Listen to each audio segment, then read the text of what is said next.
Skyrim, peuples et créatures. Nordique de bord de ciel, mon peuple, ma fierté.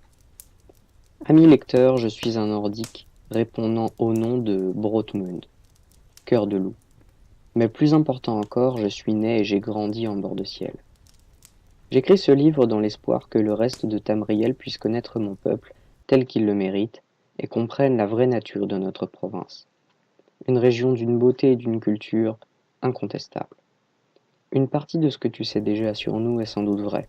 Physiquement, nous sommes une race imposante et impressionnante, de grande taille, robuste et musculeuse. Notre chevelure est souvent blonde et, comme le veut la coutume ancestrale, tressée. Il n'est pas rare que nous nous enveloppions de la peau des bêtes qui abondent en bord de ciel, et nous aurions tort de ne pas profiter de cette ressource. Je comprendrais que la force de mes mots te choque, ami lecteur, et que tu sois surpris qu'un sauvage du Nord ait de l'instruction. Et pourtant, nombreux sont les Nordiques qui savent lire et écrire. Mon père a commencé mon éducation quand je n'étais qu'un enfant, comme l'avait fait son père avant lui, et le père de son père encore avant. Mais les talents des enfants de bord de ciel sont minces et dépassent le simple maniement des mots, car nous sommes également de bons artisans et, avec le temps, nous avons appris à forger l'acier comme un sculpteur façonne l'argile.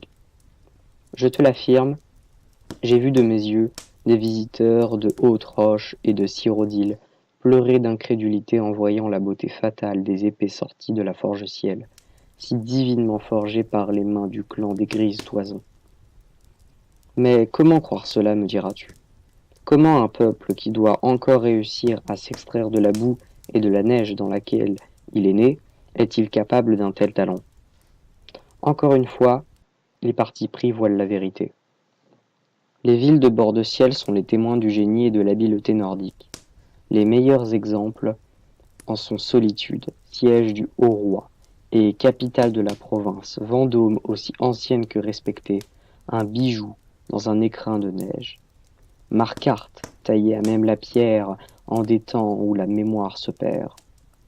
Faillaise, nichée dans les ombres dorées de la forêt d'automne, où l'on trouve des meilleurs poissons et le meilleur hydromel.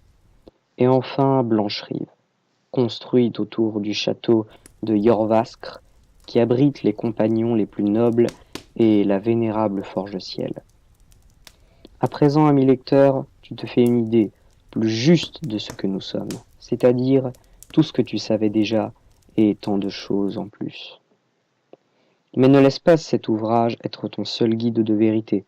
Prends place dans une calèche ou sur un navire et fais route vers le nord. Vois à bord de ciel de tes propres yeux, vois à bord de ciel comme la voient les Nordiques, depuis que les dieux ont forgé le monde.